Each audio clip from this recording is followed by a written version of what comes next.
My original starter came from Louisa bread. I keep it in the fridge until I'm ready to bake. Then it needs a good feed the day before you want to bake. You can see from this starter that has been in the fridge a little while, there's a slight film on the top. Just stir that in and you can use the starter. I discard half of it each time and feed it with equal amounts of flour and water. Do this several times, you'll get to know whether you need more or less water. So then I'm going to put this into a clean mason jar. If you're not going to bake with it, it can go back in the fridge.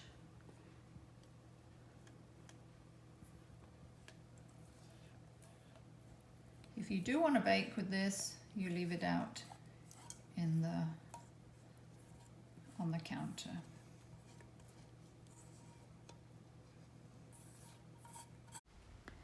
Once your starter has doubled in size, the next stage is to make a levain.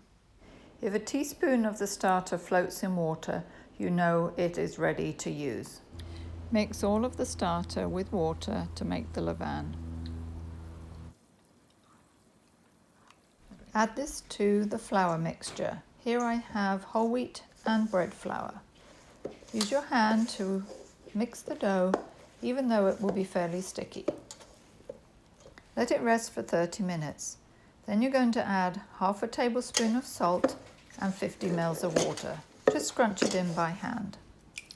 After adding the salt, it is now time to get some air into the dough. Carefully take each corner of the dough, fold it in on itself and flip it over. This is turn 1. Repeat 4 more times at 30-minute intervals. Leave the dough covered for 2 more hours and then you're ready to pre-shape. Using a bench scraper, carefully bring the dough in on itself to add some surface tension. Now transfer the dough to a proving basket. If you don't have a banneton like this, you can use a bowl lined with a tea towel.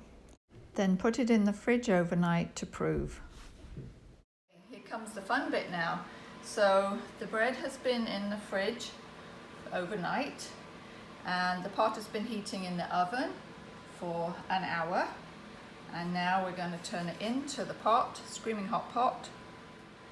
So now score it with the lame. This is like a razor blade to open up the top of the loaf. You just cut it into it. You can do any design you want. I'm just really doing a basic kind of crown here. This gives the bread some room to rise.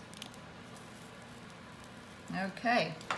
This goes back in the oven, 30 minutes, the lid on, 20 minutes with the lid off. So after the second 20-minute period, this is what you get. I wish you could smell this. It smells divine. And turn it out. You will hear that hollow tap. There you are, sourdough bread. Okay, now the moment of truth. We can cut into the bread. Nice crust.